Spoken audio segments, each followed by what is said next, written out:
I've been thinking about what you asked me earlier. I have too. And I understand why you asked me to join you. There's probably a lot about how the dark passenger does things that makes you hesitant. Especially since you clearly have a type. And I do too. But, it's not what you think. Hey, whatever it is, it's okay. Honestly, I was gonna say it would be fun to try it your way. Seems like kind of a small target to find a rideshare driver who's also a sexual predator. Any driver will do. But you only kill sexual predators. What about the story you told me about your mom's boyfriend? Sure. It started out that way. He was my origin story. And then the next few times I targeted men like him because I wanted to create the rush of my first kill. But between us, I just enjoy killing. And when I have an itch, I scratch it.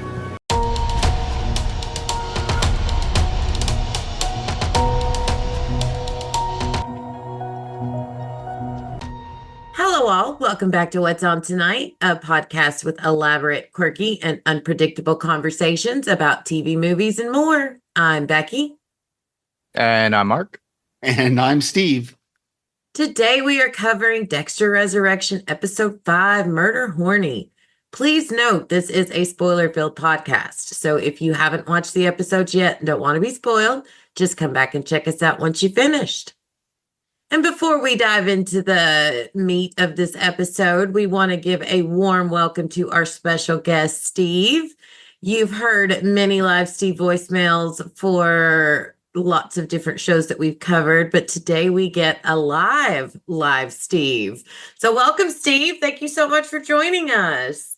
Oh, thank you so much for having me. It really is my pleasure. I enjoy this so much, and I've been a Dexter fan for many years. A friend of mine turned me on to the series before I even started podcasting, really, and watched the series. And then just recently with Original Sin coming out, I rewatched the original series. I rewatched New Blood, and then watched Original Sin. And so with this one, just seemed like a no-brainer to do it. But yeah, I've been podcasting with Mark on Panels to Pixels podcast for about 8 years now, right, Mark? Something like 2017, I think we started. Yep.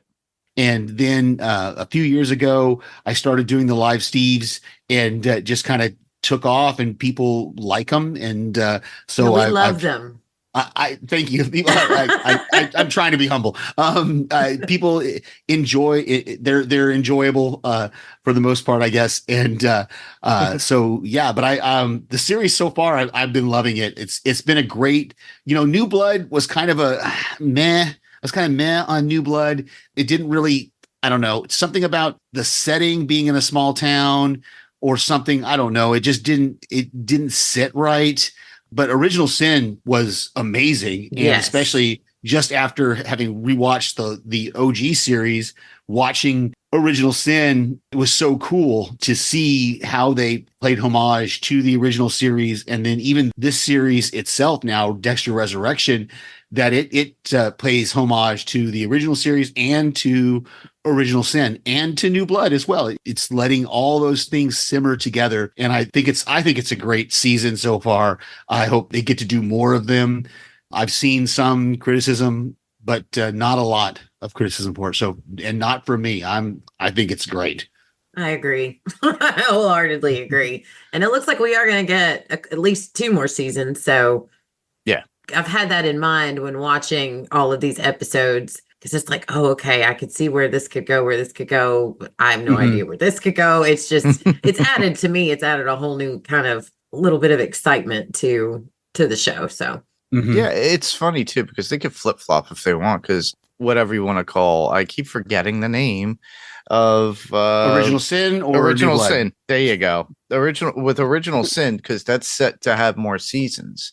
Mhm. So they could always go back and forth with these seasons. So this could end and they could go back to Original Sin at some point and have him reflect after a certain crisis or whatever at the end of this season, and then go back. And then that is how it segues into season 2.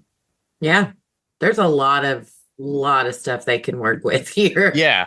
And yeah, I'm to here interweave for it. it.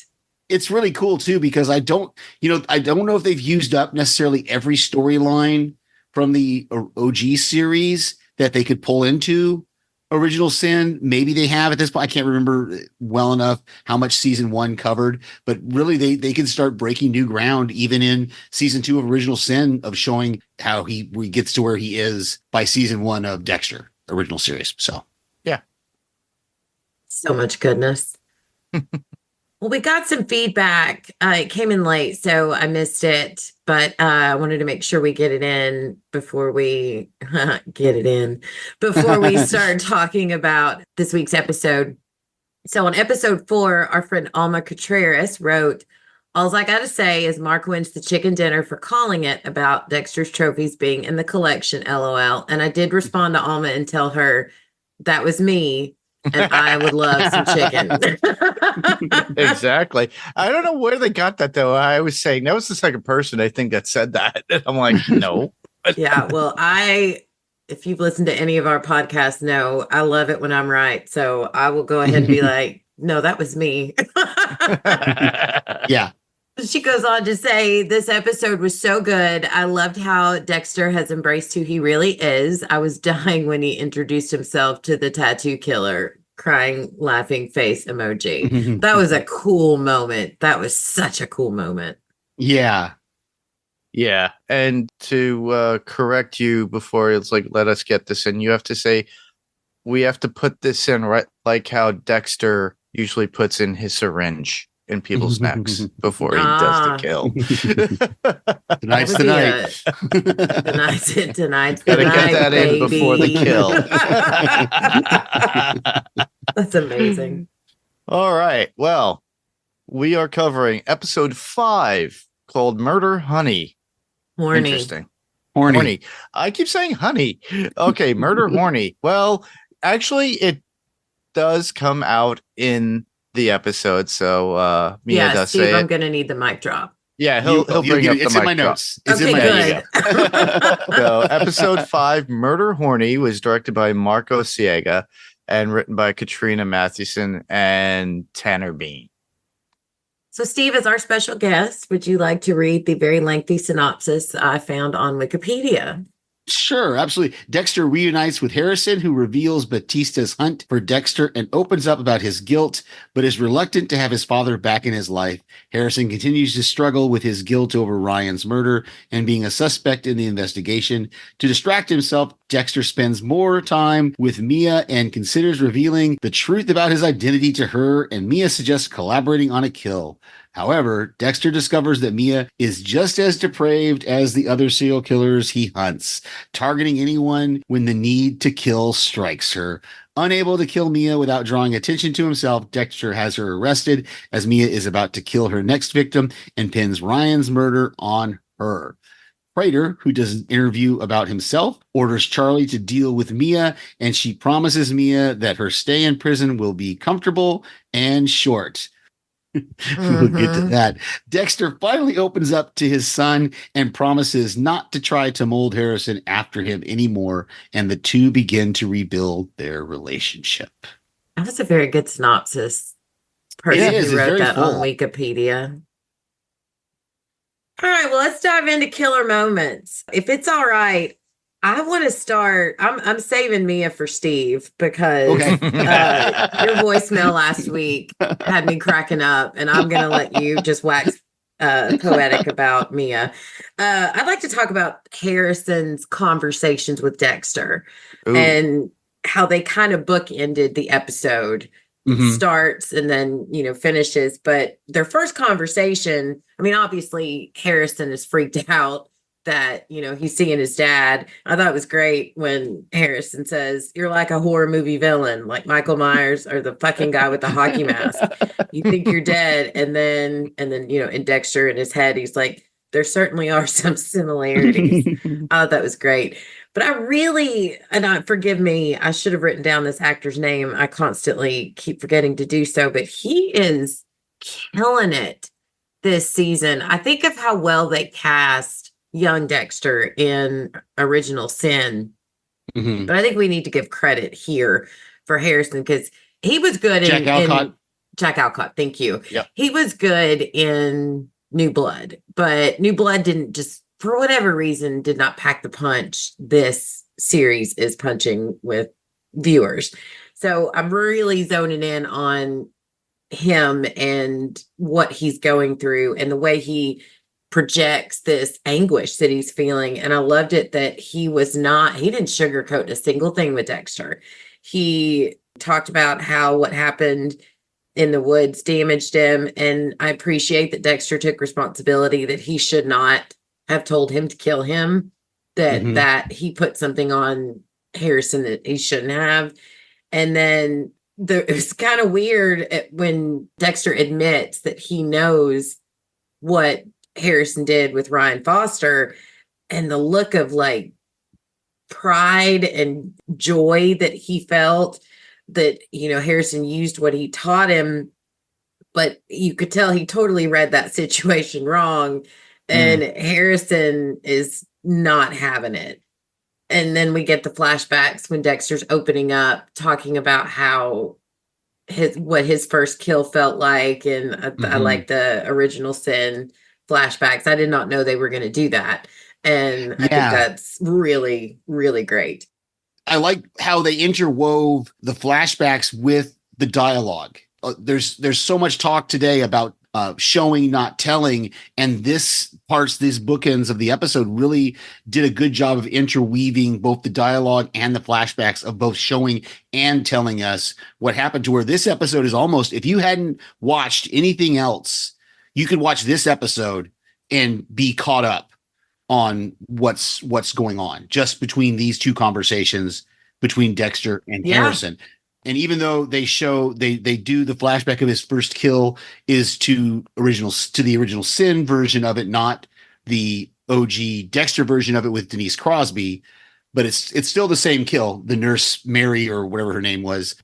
But I really liked how they interwove those flashbacks with dialogue there. But I have to ask a question about this, because this kind of shows us that that Harrison has not taken on his father's traits. Is that a little bit of a retcon from New Blood? Because didn't it seem like in New Blood they were really trying to make they were pushing the narrative that Harrison had a dark passenger. I think we talked about it in episode 2.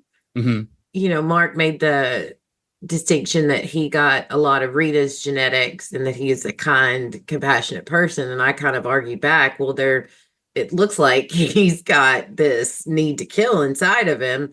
But yes, Steve, I thought that same thing. I was like, okay, well, they're telling a little bit of a different story here, but I guess I don't think it's too far fetched in the sense that, he may, I don't know. I don't know. I'm with you. I'm with you with it. I don't think it's too far fetched for him to change, because he is still a young man. His psyche is still forming. He's still developing. He's not an adult. He's not fully an adult yet. He's not. So the ruthlessness and the bloodthirstiness that he showed in New Blood, like when he broke the kid's arm, when he framed the one kid for the whole mass killing thing, he was showing those tendencies. But then it's almost like the moment of shooting Dexter there at the end, and spoiler, if you haven't watched New Blood, what are you doing? Yeah.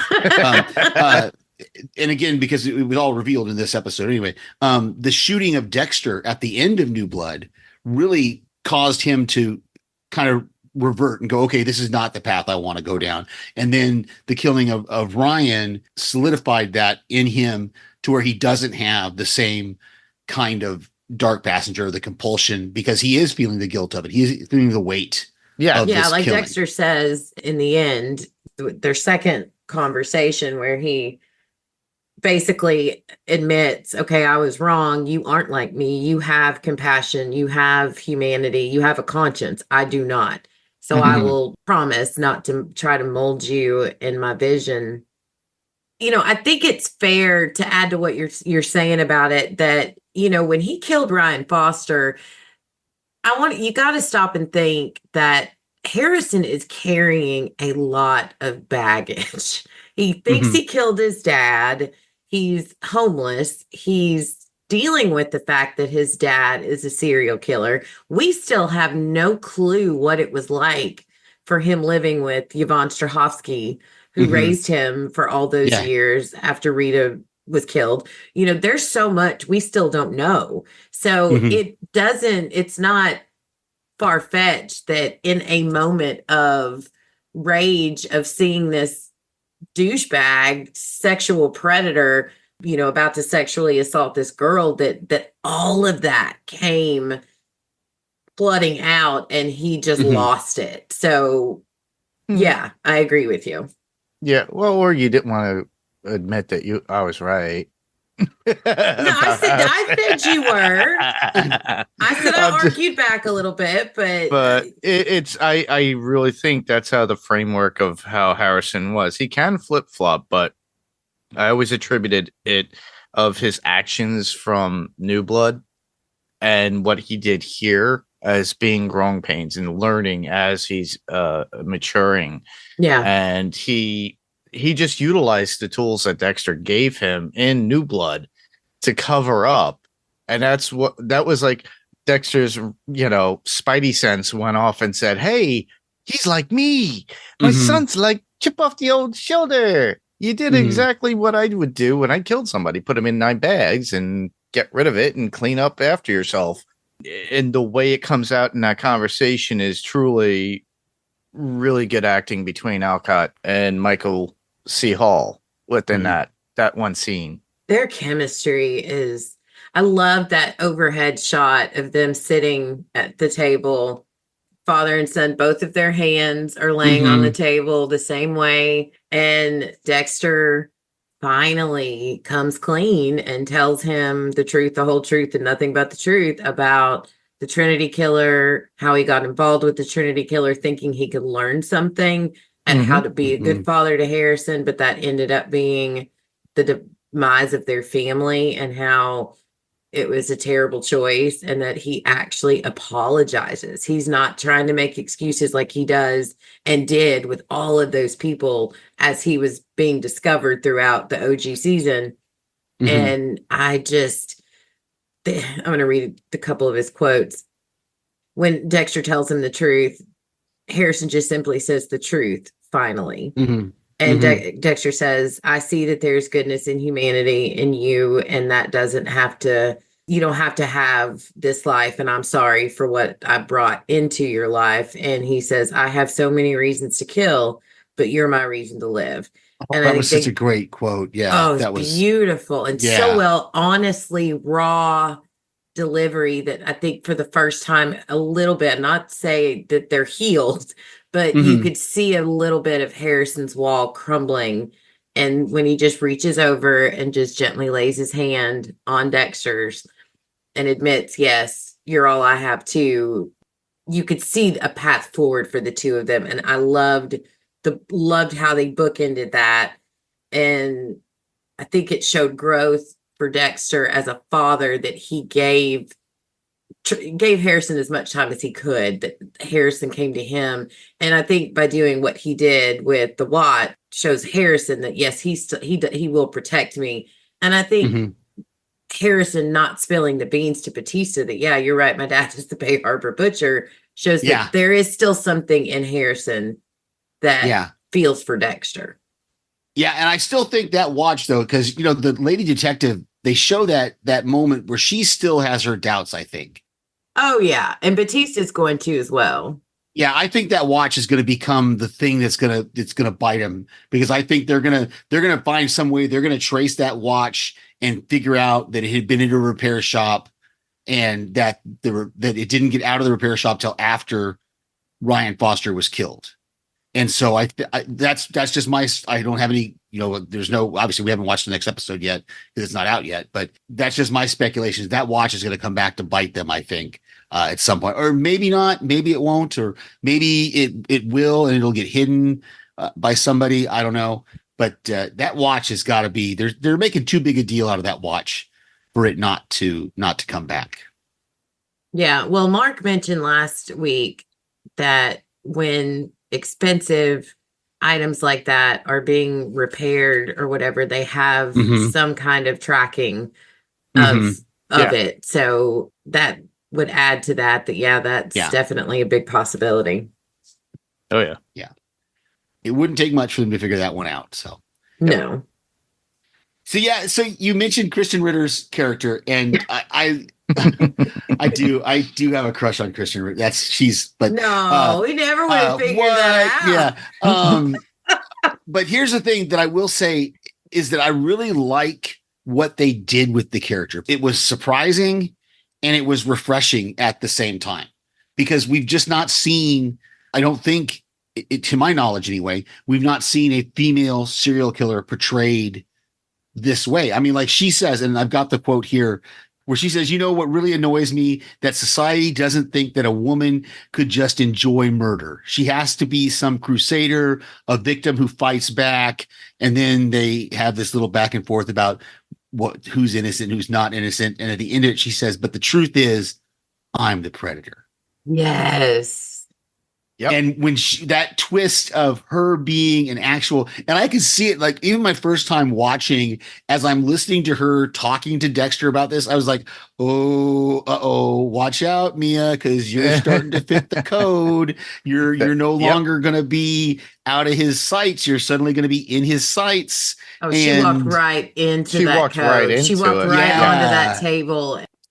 Yeah. And fortunately for her, he had already killed one of the people at the dinner party, so he didn't want to kill again. So he had to find another way to get her out of the picture, which was by framing her, for Ryan Foster's murder, which I had to put my suspenders of disbelief on for a little bit, because I guess, would the police really knock down a door on an anonymous tip like that if they haven't had any?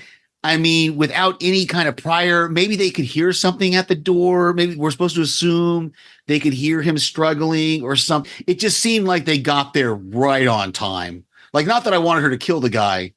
I'm just saying it just seemed like they got there right. And how does she dispose of the bodies? Like she said, this is her first kill in New York. She brings them back to her own home. What was she going to do with the body? I'm sure Prater would have would have had some kind of help.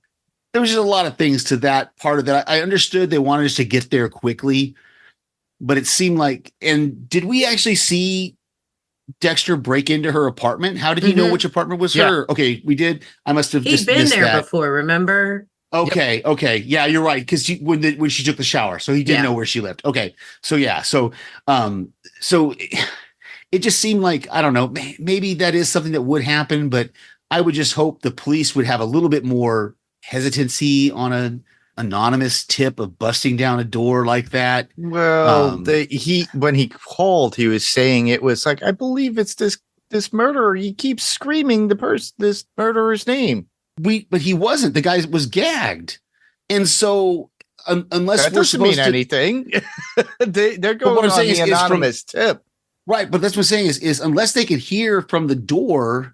Because Dexter said that the guy was screaming, but he didn't actually do any screaming, is what my point is. I know. It just it was just a little, like, I get exigent circumstances, and I get that it just seemed a little bit hasty to me that they would just bust the door down. Like, I'm glad the guy lived and all and everything, but at the same time, I'm just like, that took me out of it for a little bit to think, really, would they?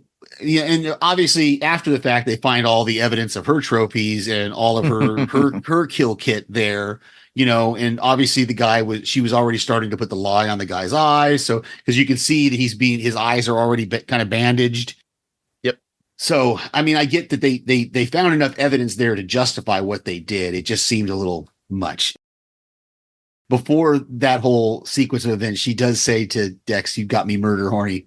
So she said the title of the episode. So we got our mic drop moment, which I believe just about every episode so far this season of this show has had the episode title spoken. I believe. I know. Call Me Red for sure because he said it a couple times in the last episode because I remember that. So I'm curious when the next episode comes out, and we've got to wait a week now because I forget I get it early with we get it early with Paramount Plus with Showtime.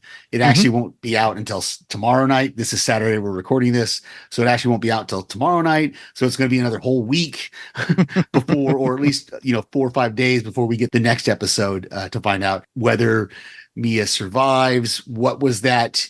Charlie does say your stay will be comfortable, but it'll be short. What does that mean? Does that mean they're going to break her out? Or does that mean they're going to have her killed? I don't know. So I just found it that whole scene of the way it segues into it was after Harrison had to sit down with Dexter at his place, but then he calls up Mia he goes, I need to connect with somebody who knows me, and then that's what revolves around it. He talks about wanting to take her to the ballet because it's something that was within her rapport of what he remembered from the conversation after their jog. But he's all like pulling over with your car or your share car or whatever it is, and seeing the poster for Swan Lake, and he tells her that, and she just gets a little upset about that and states that what was it? Swan Lake is boring. Yeah, she says Swan Lake is boring. It's a ballet when you want to take a nap with 2,000 other people also taking naps. Yeah, and then he takes her to something that he actually enjoys, which is bowling. Callback to New Blood. Blood. Yeah. The bowling thing. So, and I love how he picks up the 7-10 split, but still loses the game. I pick up the 7-10 split and I still lose. That's just wrong. I think the shoulder thing is going to be a thing. I don't know how, I don't know why, but there's a lot of emphasis on it when he felt the pain, and then afterwards when he's in his apartment talking to imaginary Harry. I just feel like that's going to be a thing. But I want to add to your conversation about how convenient it was that the police busted in. Here's where I think Dexter screwed up. Well, here's two ways I think Dexter screwed up. During their conversation where they're talking about the wine, and he says it reminds him of a Miami, something in Miami. And he admits to her that he grew up in Miami. I think that's going to be a thing because I don't see them killing off Christian Ritter this early. But I mean, who knows? They killed Neil Patrick Harris day 2, so I don't know. But I feel like she's going to figure this out. And Dexter, when he called the police and he said, she said she's Lady Vengeance, and he said Lady Vengeance twice. Nobody knows her. Nobody knows her face. So he knows Lady Vengeance is in New York. I just feel like he's dropped too much that's going to lead them to him. Yeah. Yeah. Well, and plus it's been a lot online has been made out of that. He touched that button on the display with one of his fingers that wasn't the gloved finger. So Prater could have his fingerprint to find out who he really is, that he's not Red. He used his regular fingers, like all 4 fingers instead of the thumb. So it's possible that Prater could have his real fingerprints and then figure out who he is by that, and couple that with the admission to Mia that he is from Miami, and that Charlie and them could go, well, how come they knew she was Lady Vengeance? So I could see you saying that could lead the police back to, especially because we know that Christian Ritter doesn't like that name, and also the detective even said she didn't like that name because the detective was a little unsure that Lady Vengeance was the right name, because even the detective said, I don't like that that moniker for her. So yeah, you could have something there. There could be something that's going to lead back to the group figuring out that he's not who he says he is. Yeah. Mark, what's a main point you'd like to discuss? I feel like I feel like we left Steve it and I are out. just like blah, blah, blah, blah, blah. No, sorry. No. I was having little computer problems just for a short second. I was like, did I lose all my notes? Uh-oh. I had to go through everything. I was like, figured it out. All right. Well, we went over everything with the bowling and everything with me and Dexter, that whole conversation. We kind of segued into the discussion of the kill, how the kill happened. Well, possible kill with Mia, and then her being framed by Dexter. But I like the foreshadowing of it always comes out about it within the very beginning of the episode, especially with Harrison. And Harrison, you could see, just to fall back on Harrison a little bit, with him handing them a watch, because even Dexter said, here, let me hold on to this. The ticking was going on as Harrison was talking within that scene, because it was his stress of the watch, and it's constantly a reminder in his brain, and that's where the ticking was coming from.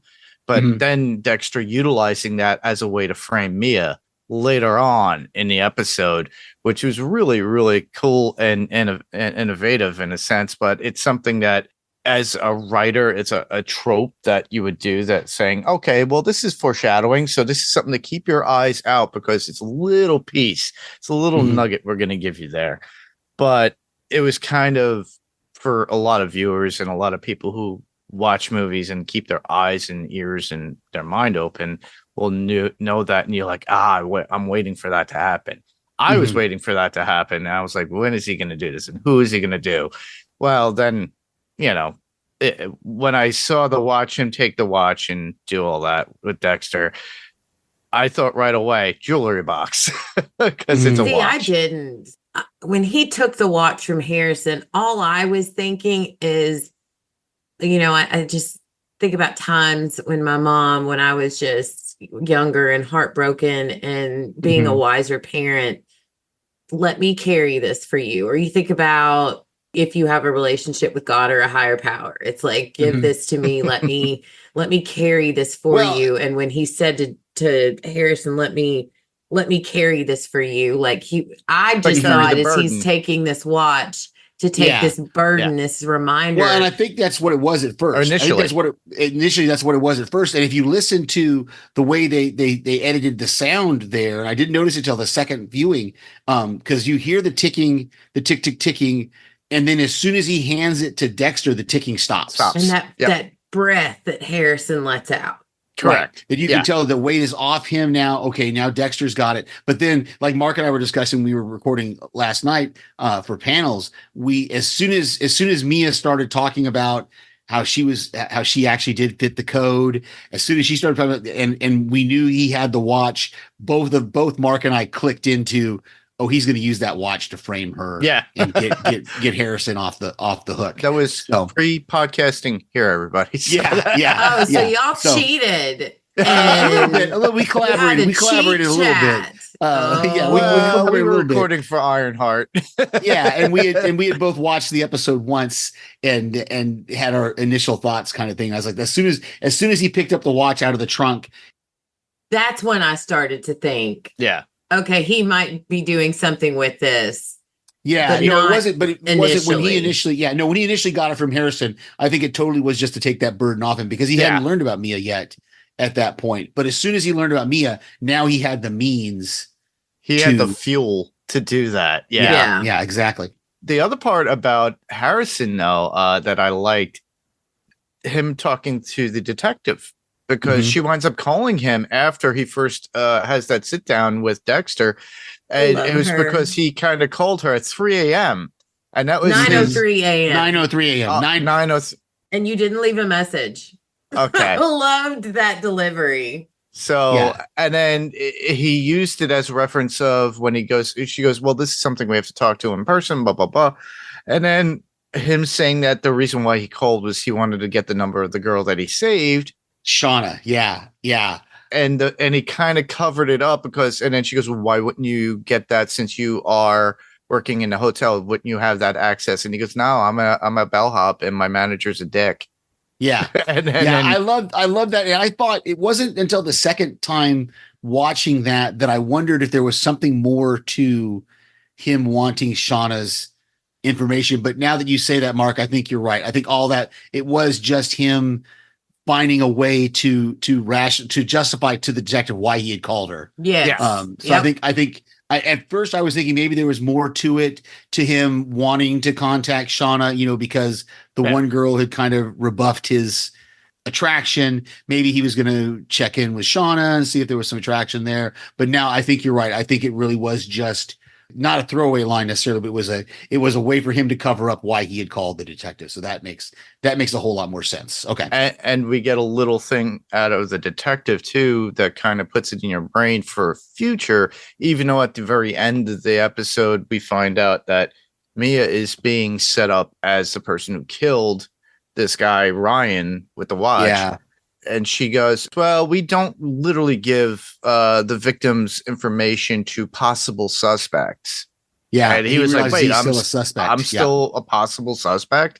And then that sticks in my head, meaning that regardless of Dexter pinning this on Mia and the detective being skeptical about Mia being the one that did this, because even he goes, everything lines up. We got all these other ficks. They're possible rape. They're all rapists and everything else. And she goes, no. And I like it. It's kind of that I hate using the Boondocks reference of Smecker but she has that attitude, that nuance about her of like, no, I could smell it. Yeah. No. Yeah. Like I said earlier, there's something. She's still got her eye on Harrison. She doesn't like Mia completely for the Ryan Foster murder. Now the other murders, of course, but the Ryan Foster one, she's still skeptical about. I love the detectives because she could smell, anything wrong, like BO in an elevator. She knows what it's like, and she is kind of avant-garde with her detective skills, and that's what I like about it. It's she's a dedicated character, very much like Charlie. I like that we get to know a little bit more about Charlie in this when she goes to see Mia. So that was another point I wanted to bring up if you want to talk about it. Yeah, go ahead. No, Prater sends Charlie to the police department after he finds out about Mia being picked up and being framed for Ryan's murder. And he sees it and he goes, oh, great, another one. He goes, and then even Mia goes, oh, you were sent here to take care of me? A kind of She's attitude. like, I'm here to look you in the eye. And I was like, wow, she is looking to see, are you going to be a problem? Yeah, are you going to be a problem for Prater? And Mia tells her, no, I'm not going to ask for money. I'm not going to ask you to save me. I'm not going to ask for any of that. I know the rules. Obviously this is something that Prater has set up with them beforehand, saying that, hey, if you get caught, I'm not going to do anything to let you free, but you better not talk about me because I have ways of getting to you. I thought we learned a lot about Prater, and we learned a lot more questions about him in this episode as to that kind of veiled threat toward Charlie there, when Charlie says, I'm not sure I can get toward her. And he's like, well, didn't I hire you to fix problems? Was that a mistake? And she's like, no, sir. No, I'm on it. So there's more to Prater than meets the eye here. Yeah, definitely there is. And there's more to Charlie too, because Mia looks at her and goes, oh, you were a lawyer? And she goes, what law school did you go to? And I forgot what prestigious She said Harvard. Yeah, she said she went to Harvard. Yeah. She went to Harvard. It's just like, whoa, wait, what? But is she really a lawyer? Or did she say that to be able to get in to see Mia? I don't know what you could trust. Just like, is she actually a third grade teacher? I was going to bring this up, that we have this little scene between her and a grandmother or some sort of relation to her. Mom. Yes, her mom or grandmother who's in a care unit. Yep. And the mom she's telling the mom about this kid who's in her class. So she's pretending to be like a third grade teacher to this woman. And I kind of tied that into Prudence, Blessing's mother, Yes. saying that she wants to die at home and not in some sterile hospital room. And suddenly, are we foreshadowing something that's going to happen there? As far as, is she going to be put in this unit with this woman who Charlie knows, or is that going to be some sort of connection? I don't know. I just found it interesting that they showed us that little scene of Charlie and this, like you said, Mandy, maybe it's her, Becky, I'm sorry. It says Mandy. We're using Mandy soon. So my name is showing as Mandy. No, it's Becky. It's not Mandy. But yeah. I'm not insulted. I love my name is Mandy. Shady, so it's okay. There you go. But we get that little snippet, that conversation there with her. And then Charlie leaves, and you're kind of left with, well, who is this woman? Yeah. Is it her mother? Is it her grandmother?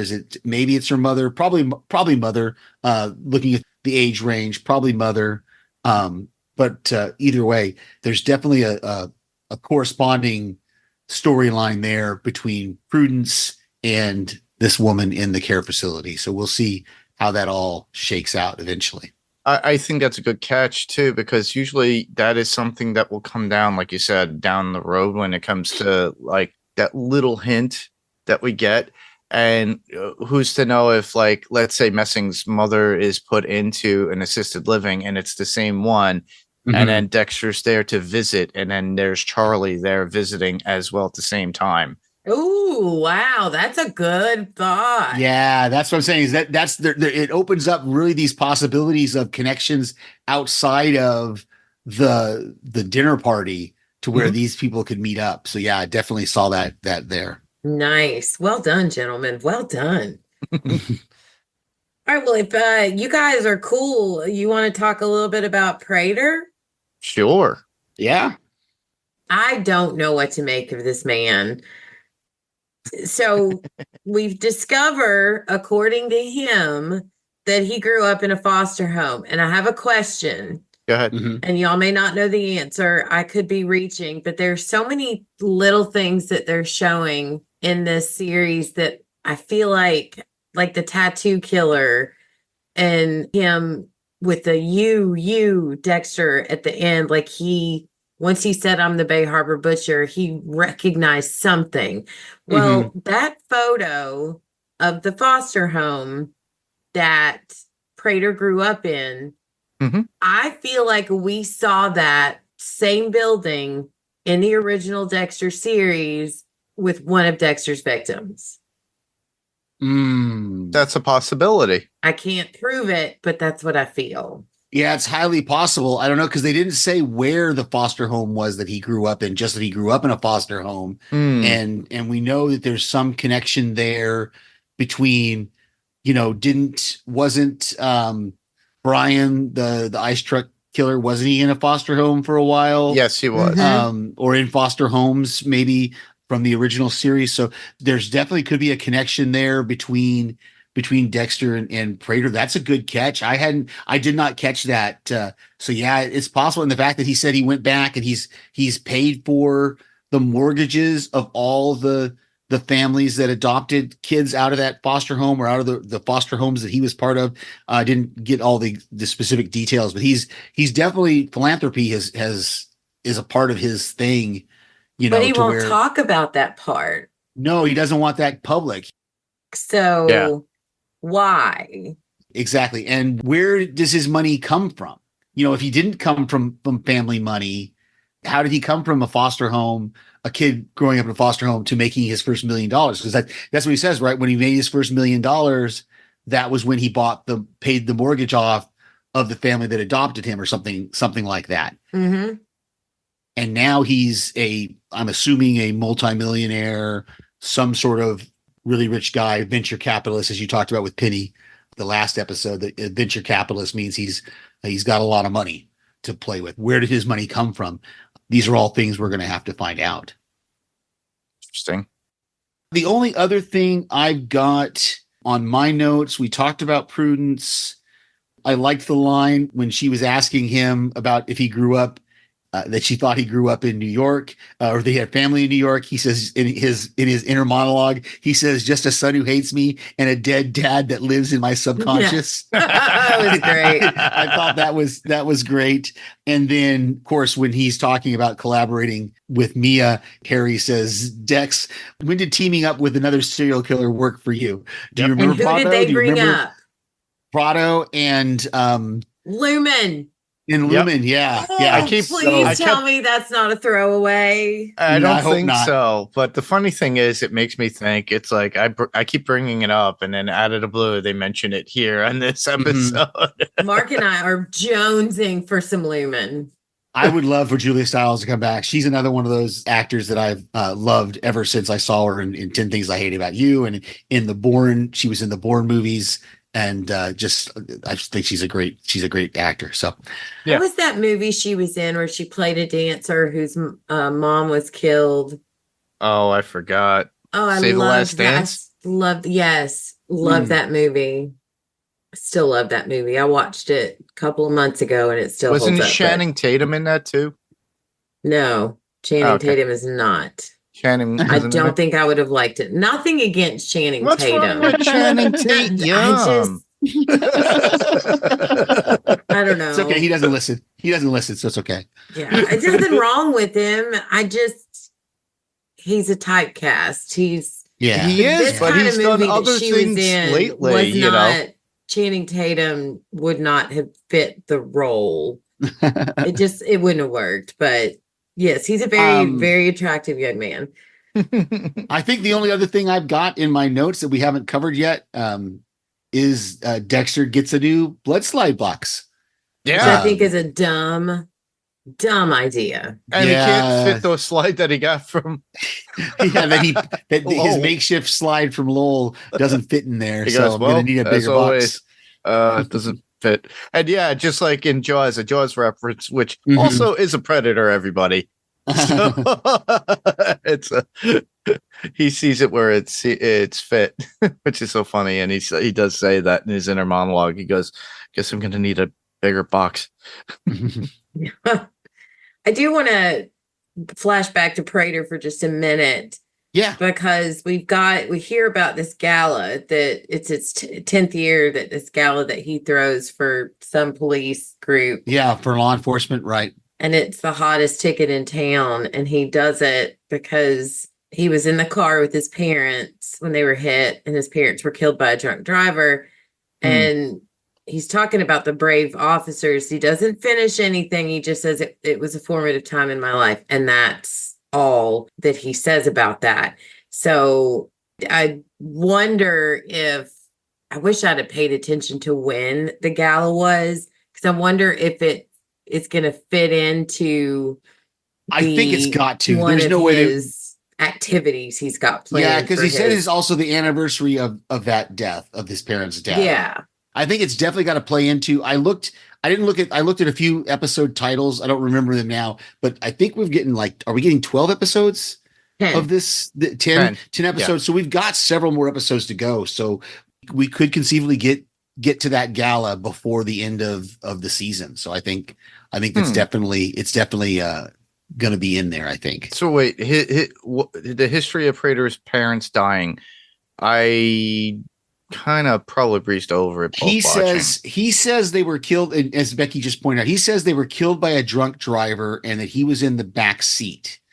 And then he talks about the brave officers, which you would think in a case like that, it would be more of the fire department, right? Who would be rescuing a child, unless it was a murder.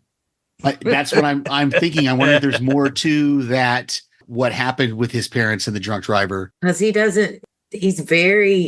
all he says, if it weren't for those brave officers, and then he kind of trails off, and then he just says, it was a formative time in my life. So he's very coy about it. Then there's something more there. Where was this? Was this in Florida? We don't know. He doesn't say. Think about it. What if Dexter was on the scene? They haven't revealed to us that we don't know where any of this stuff happened. So Yeah, it that could is be true. Florida. It could be another Florida Well, connection. if you go back and rewatch this episode, pause on that photo. Mhm. And I just something triggered in my head. Like we've seen that building before, but I can't Yeah. quite think of the storyline that was attached to it. Mhm. Well, that could be a homework assignment for our listeners for when they send in feedback, so they can do that if too. anybody agrees with me, or once again, I'm just saying things that aren't really there because I'm just dying for some connection. Mhm. Not like Yeah, Dexter it could and be Mia, anything. but Yeah, the time frame doesn't seem right that Dexter would be involved in the accident. I don't think it's the accident. But yeah, you never know. We don't know what the time frame was of any of this stuff. He just I mean, says that when he was a foster child. home's been a foster So. home apparently for a long time. Mhm. Prater has Yeah. to be in his late 40s, early 50s, I At think. least he's got to be close to the same age as Dexter. That's what I was thinking. If not Yeah. a little, if he might be playing a little older. I'm not sure exactly because again, we don't really know the time. I know Michael C. Hall is in his late 40s, so if he's playing the same age as what Dexter is, they're probably close to the same age. Yeah. So it's gonna be interesting to see more of Prater's. I'm interested to see how this plays out. Same here. Mark, what else do you want to talk about? I think we covered a lot of what I was interested in. So whatever you guys want to continue on. I have two small notes. Yeah. And that's when Mia was walking into the bar looking stunning, and her confidence in that doorman is like, oh, trust me, you look good. And she's like, yeah, I know. Right. And when she's walking in, I don't know what the name of the song was, but all I heard was Pussy Liquor. Oh, yeah. I And can I tell was you what that's like, in my notes. I have it. Well done. It's the actually this is I have it notated here. Pussy Liquor was written by Mr. Rob Zombie. Ah, Okay. And this is when Lady Vengeance is on the prowl for her victim after Dexter backs out of the quote unquote threesome. So that's in my notes. Yeah, I looked that up already. And Very I good. knew right away it was Rob Zombie because of the voice. I liked it. I that song will definitely be going on to one of my playlists. And then I just would like to briefly discuss her toolkit. First of all, she uses lye to burn out their eyes. And then all of the different items. Torture what does she implements. do to those people? Like she doesn't just enjoy a kill. She likes to torture. Yeah, Yes. after she made that joke with Dexter about when he said I've got my kill kit in the car, and she's like, "Ooh, so professional or official or whatever. You got a kill kit." And then we see that there in her apartment, she's got all these tools laid out like it's a. Yeah, it was Like that a was butcher. disturbing. Like that was disturbing to see all those different tools that she was going to use on that guy and what she was going to do to him. Yeah, seemed way over the top of what they've been talking about for her kills. So They looked more of like mortician's tools from what I could tell, and more for operational tools. But these weren't more as like in a hospital base because they were all black, as what I recall. They were definitely dirty and nasty. They were definitely nasty looking. Yeah. Ugh. I hate eyeball stuff. And when she went to open his eye for Yeah. I'm out. Yeah. Well, at least you didn't have a regular speculum there too. That would have been interesting. But okay. Wow. You just made me flash back to never wanting to go to the girly doctor ever again. Especially if you're a guy. Yeah, well, it's always good to make sure everything's working properly. That is true. So last note, Batista did not look pleased No. that Mia had been arrested for Foster's murder. So we didn't get a lot of Batista this episode, but what we did get was golden. Yeah. Love it. The only thing I have would be a quote that I didn't really mention. Sure.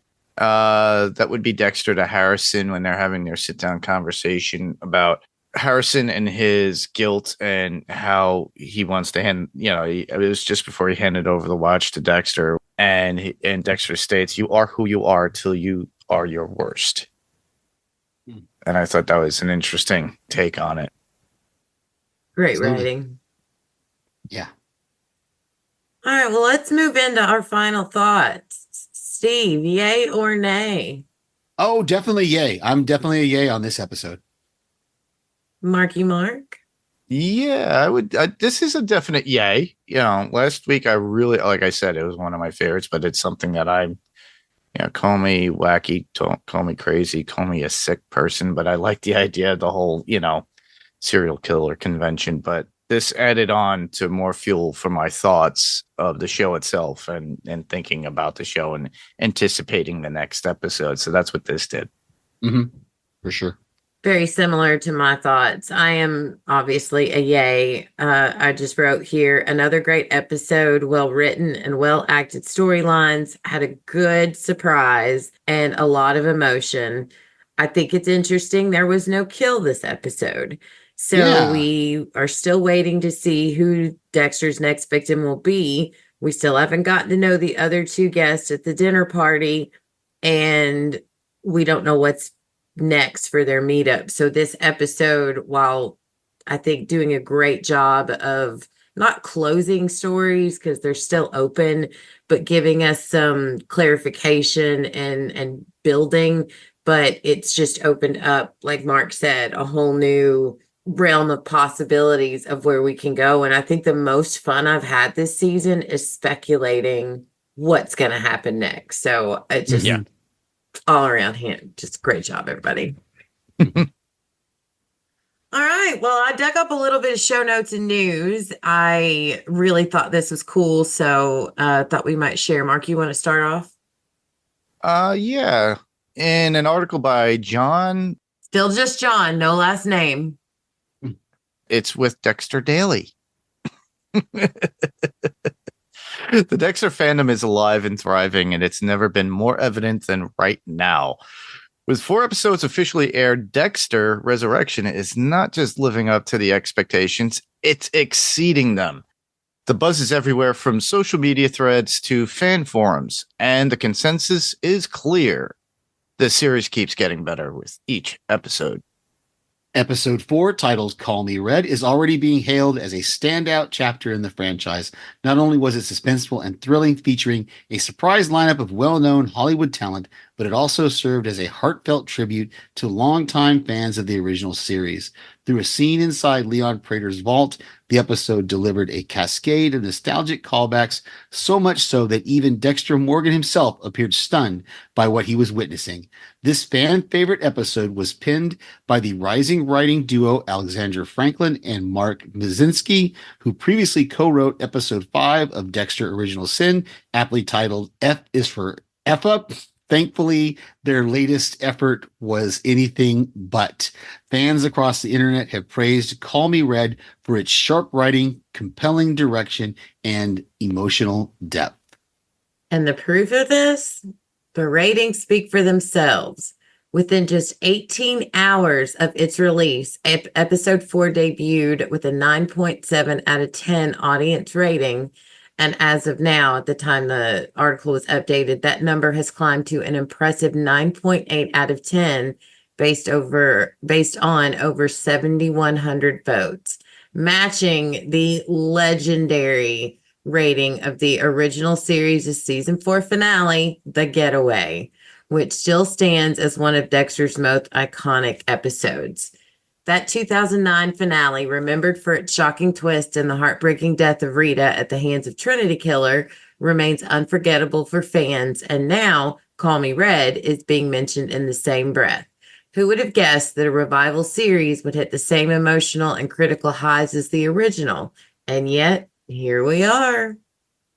While ratings can fluctuate as more votes come in, this early reception is a strong indicator of just how resonant Dexter Resurrection has become. From the gripping performances and clever casting to its deep respect for Dexter lore, the show is proving itself to be more than a nostalgia cash-in. it's a worthy continuation. Spin-offs and revivals rarely match that brilliance of original. But so far, Dexter Resurrection is the exception to the rule. I just thought Absolutely. that was great because when anybody ever asks me what my favorite episode of Dexter is, it is that finale. Mm-hmm. I love that article. I really liked hearing how high that episode got because I think for most of us thus far, that is the best episode of this season. Yeah. It's up there for sure. Yeah. And we'll post the article, link to the article in show notes. So I pretty much made us all read the entire article. But if you want to go back and read it, it'll be there. So we did get a little bit of feedback from our girls. We got an email from Penny, our special guest last week. And she wrote, I can't believe how fast the story is moving. So much happened in this episode. Again, you know me. I love Mia's somewhat feminist take on her press coverage. Last episode, we heard her disdain for the moniker Lady Vengeance. And here she points out how gender colors the way press talk about her, ascribing a mission and message to her killing where men would be allowed to just be monsters, though they also are given monikers, motives, and patterns. As much as I may agree with her analysis of the press coverage, the relatable desire for equal treatment is overshadowed by the revelation that she isn't too picky about her targets and is a code-worthy predator. The misdirect worked on the audience as much as it worked on Dexter. Weren't we all kind of thinking, she's not so bad, especially compared to Lowell? Mm-hmm. It's just so sad that Dexter can never find a serial killer buddy who measures up to his high standards. And there's a lot of winky face with the tongue sticking out emojis there. Framing her for the Ryan Foster murder with such clever and quick thinking, though, how did he get the watch? He got the watch from Harrison. Harrison gave it to him when they first got together. So this story, Mia in jail and Charlie on a mission to deal with, is way more interesting to me than Dexter just killing her. I completely agree. Nice twist. Especially with added Charlie backstory this week. Her mother thinks she's a teacher. How long has that deception been going on? Did she really go to law school? I predict that Mia and Charlie will end up collaborating to investigate Red. Penny goes on to say, I'm also predicting that the storylines will converge at Prater's charity gala. I think eventually Prater will figure out, or Dexter will reveal that he's the Bay Harbor butcher, and rather than being angry or directing Charlie to kill Dexter, he'll be tickled that he's found the best, rarest, most valuable serial killer to collect. Who do you think will be Dexter's next meal from the buffet of serial killers? I'm equally excited for an episode focused on Eric Stone Street and David Dastmalchian. Slay the patriarchy. P.S. If you like the idea of a woman taking revenge on predatory men, I highly recommend Emerald Fennelly's brilliant film, Promising Young Woman. Penny. Promising Young Woman is it's what she just stated, but it's also very disturbing. Yeah. Okay. Yeah, it's kind of like I Spit on Your Grave, and there was actually Bridget Fonda did a movie, and so did I'm forgetting her name from Beetlejuice. But anyhow, there's several movies that women go out on vengeance and kills and things of like that and that nature, whether it be in film and books. So there's some out there. Yeah, have to check that one out. Well, let's answer her question. Who do you guys think is going to be Dexter's next meal? Oh, the next dance that Dexter would have. We haven't really seen much of the ponytail, the Rapunzel killer. That's Eric Stone Street. That's Al. I think David Dastmalchian is going to be saved for last because the Gemini killer is definitely going to be saved for last. He's the most ominous one. Yeah, and I think Eric Stone Street's that character may be the next one. We'll see how it all shakes out. And do you think maybe Dexter sticks with the framing and arrest instead of the killing? I think it's going to depend on whether Prater figures out who he is or not. Yeah, that's true. Because really, it's going to be tough to do either one without exposing himself. Well, he's You going to don't want have to us wait till exposing the ourselves. retreat is over. Mm-hmm. Did you say Yeah, the exposing romance himself? between him and Mia is gone, Sorry. by the way. No, it's funny. I'm talking That's about getting it in earlier. We're good, yeah, Steve. that's the whole. You don't want us. That's the whole Ghostbuster reference. You don't want us exposing ourselves. That's some good points, Penny. You've got me Yes. thinking now. I'm curious. Who do you think it's going to be next, Penny? Let us know. Yeah.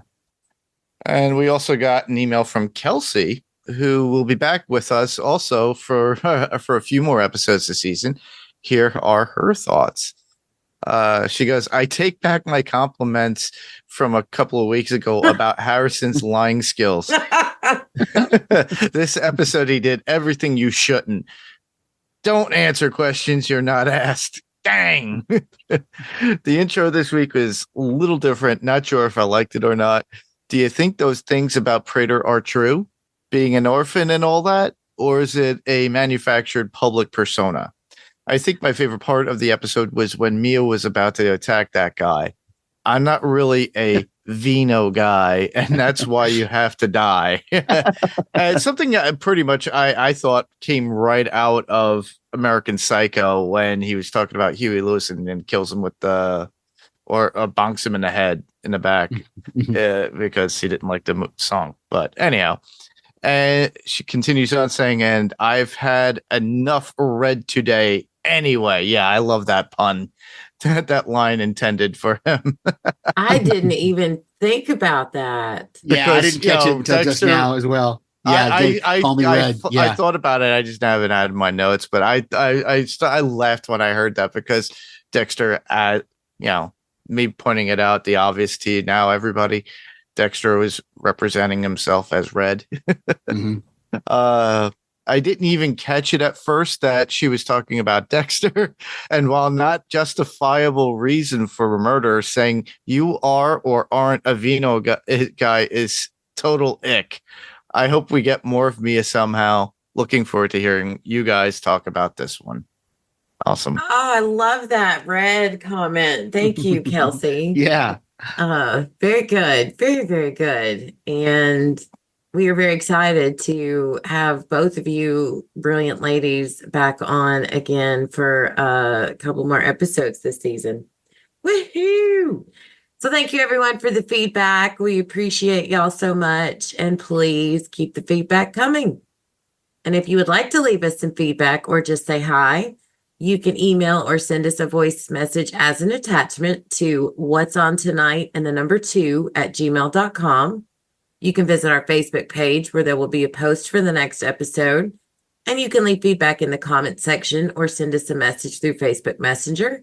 And we can also be found on Instagram as well as at What's On Tonight Podcast and the number 2. We would greatly appreciate it if you leave a comment, like, and or share on your podcast listening app of choice. So, gentlemen, shall we join Dexter and Mia at the wine bar and share where listeners can hear us, podcast recommendations, TV suggestions, or anything else you want to share? Steve, what do you got? Sure. Obviously, I could be heard on Panels to Pixels podcast. Mark and I cover anything that's comic book related, turned from comic books to movies to TV shows. All of that we cover on Panels to Pixels podcast. I send voicemails to various other podcasts. I was also just on an episode of Still Slaying, a Buffy rewatch podcast from Podcastica that dropped a day or so ago. So you can check me out on there. And as far as TV suggestions go, I am way deep. I had never watched this show before. As much as I'm a Nathan Fillion fan, I can't believe I waited this long to watch it, but I am I've been binging Castle. Great. I thought you were going to say The Rookie. No. The Rookie. I've been watching The Rookie since the beginning. Okay, since it started. I love The Rookie. But no, Castle. I had never watched Castle before, and so over the last few weeks, preparing for my surgery and just other things going on in life, I've been binging Castle. So I'm in the 5th season of Castle. So I highly recommend that TV show. It's a fun time. It's a police procedural, but it's also got some recurring threads and some really good heart to it. So yeah, check that out. Awesome. Marky Mark. Well, yeah, like you said, like Steve said, you could hear me on Pounds to Pixels podcast as well. Currently, we're wrapping up Invincible with Jamie and myself. Steve and I are going to be wrapping up Ironheart soon and making our way as soon as Peacemaker comes out at the end of August. And we're going to start moving into that, as well as when Gen V comes out, The Boys. There's so much to work on. You could also hear me on Adrenaline Cinema Podcast. And for you adrenal heads, guess what? If you went to San Diego Comic-Con, or even if you didn't, and if you watch YouTube, guess what came out? Interview with the Vampire teaser. So the Vampcast will be back. That we have to wait till 2026 for that. I think it's going to be in the beginning of 2026. So, but oh man, Sam Reed was amazing. We got the tease of him singing. If you look at AMC Plus, and they have a little bit behind the scenes too, and they talk about how apparently he was prepping a year before while they were doing season 2. Obviously. So there's a lot to look forward to. We will be working on some other movies to come out, probably shows. There are things that Rob, Frank, and Adam and myself will probably jump on for panels or for Adrenaline. And for the Pyrocore Music Podcast, where you could also find me as well. There'll be a couple of things coming out probably by September. I know it's been a long time since we had something out, but I'm working on getting other people who are interested just to jump in and do their own thing as well. So, yeah. And as far as suggestions, something to watch, I mentioned it before. It was John Hamm and your friends and your friends' neighbors, or your neighbors, your friends' neighbors, or whatever. It's really good. It can be found on Apple TV Plus. It's kind of where I got the watch reference and how they were able to trace it. It's pretty cool. It's an interesting, really good show, in my opinion. And also Murderbot, that's on Apple TV Plus. I really did enjoy that. I got to finish up the season, but I'm still behind because there's so much to watch out there. Well, I'd like to give a shout out to Peg and Daphne, who just finished their season of Run for Your Lives. You can go and check out their season finale episode where they covered the Crazies, which I was like, how did you get in my house and find out what's going on in here? But there's a lot of great content, like Steve was talking about, still slaying, and I'm very excited to listen to your episode, Steve, over on podcastica.com. And I would like to suggest to all who love learning about important women in history to please check out Mandy's amazing podcast, Dinner for Her. And TV recommendation, I was scrolling through Hulu just looking for something random to watch. And I came across this new documentary about Hurricane Katrina and what really happened in New Orleans. And it's 6 episodes. I have had to take breaks because it's a hard watch, but I think it's an important watch to fully understand one of the most catastrophic events in history and how the people of that city were really let down. So if you're looking for something absolutely not lighthearted and upbeat, but real, I highly recommend that. You can find it on Hulu. Yeah, that could be a tough one. I was at Eglin in Florida during that time, and we had a lot of people came from New Orleans to Destin and Fort Walton Beach, escaping that disaster, and that they had nowhere to go back to, and so they were just stuck. The church I was going to at the time, I want to say for about 8 months or a year, we fed many families that were just there, that had nowhere else to go. They had nowhere to go back to, and so we were feeding lunches and dinners many times over those months. So that would be a tough watch, I think, but. Yeah, it is, but take mental health breaks. But I think it's very important. Oh, yeah. And as always, a big thank you to Marky Mark and the Pirate Core Funky Bunch for, I can't stop calling you that, and I'm so sorry, for giving us this platform. Please visit the Pirate Core page. You can find it on our Facebook page. And there you can find our podcast as well as the other podcasts like Dinner for Her with our very own Mandy, a Journal and Cinema podcast and Panels to Pixels podcast, as well as other projects that Marky Mark is working on. Feel the vibration. All right. Be glad that song, I can't get the rights to it because otherwise that's how I would play you in and out of every episode, which is still a great song to me. Well, that wraps up our coverage of episode 5 of Dexter Resurrection. We will be back next week to cover episode 6. The title? Cats and Mouse. Cats and Mouse? Cats and mouse. I think Charlie and Mia are the cat and Dexter is the mouse. Interesting. Could be. You We'll heard see. it here first, ladies and gentlemen. One mouse and multiple cats. And we will have Kelsey back with us next week to guest host. So very excited about that. Awesome.